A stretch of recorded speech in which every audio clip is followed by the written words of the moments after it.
Assalamualaikum warahmatullahi wabarakatuh. Perkenalkan, nama saya Muhammad Agi Pranata dengan NIM 1930 40 30 59. Kelas 19 IPB.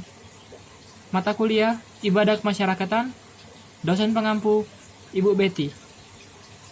Fakultas Adab dan Humaniora, Universitas Islam Negeri Denpasar, Palembang. Bismillahirrahmanirrahim. Alhamdulillahirrabbilalamin. Wassalatu wassalamu ala asrofil anbiya wal mursalin Sayyidina Muhammadin wa ala alihi wa sahbihi ajmain. Amma ba'du.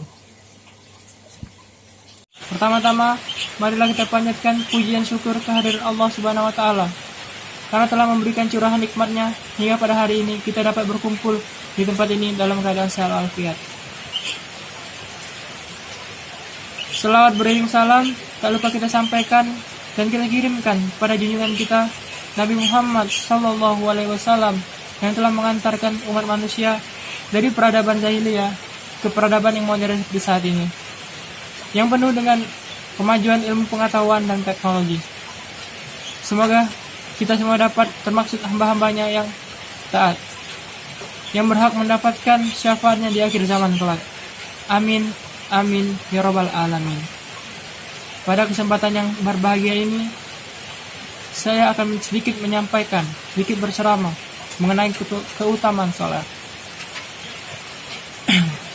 Saudaraku, kita semua tahu sholat merupakan tiang agama.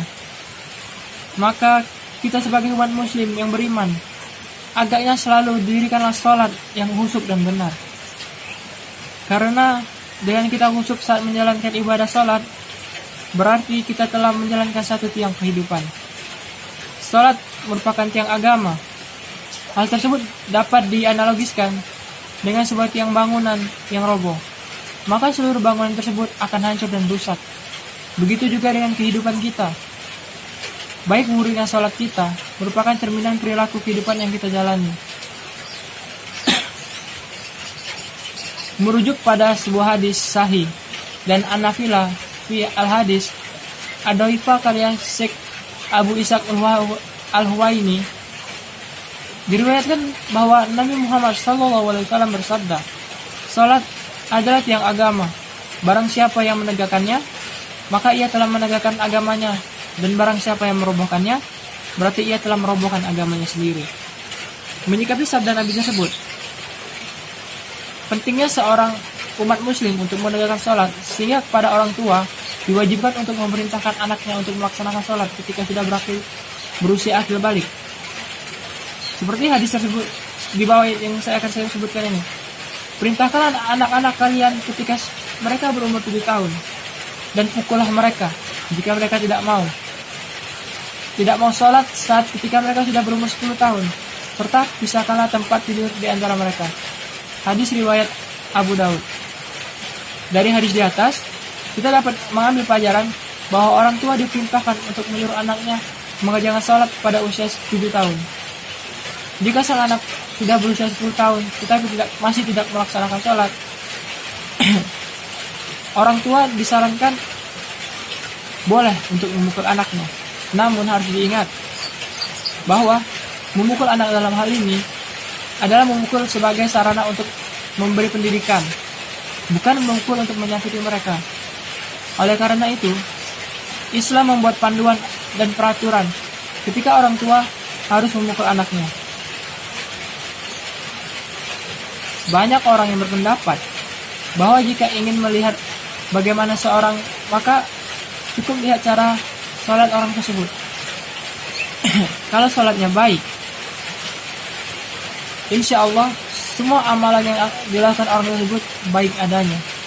Karena kekhusyukan salat dapat mencerminkan bahwa seseorang telah memaksimalkan menjalankan perintah dari Allah Subhanahu wa Ta'ala dalam hal ini, yaitu salat. Hal ini juga merupakan sebuah bukti ketakwaan terhadap Allah Subhanahu wa Ta'ala.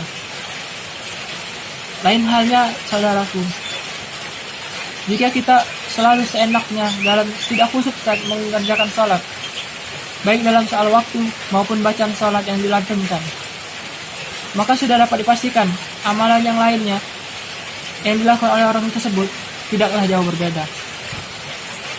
Ada juga sebuah hadis Nabi yang berbunyi, Inna al-salata tanha'ani al-fasai iwal mungkar, yang artinya sesungguhnya salat itu mencegah dari perbuatan-perbuatan keji dan munkar. Quran surat Al-Ankabut surat ayat 45. Hal ini menjadi sebuah kesimpulan bahwa salat yang dikerjakan dengan baik dan khusyuk akan dapat mempengaruhi jiwa dan nurani kita, khususnya dari penyakit hati dan hal buruk yang bisa mengganggu diri sendiri dan orang lain. Dan sampailah kita pada bagian akhir dari ceramah untuk hari ini.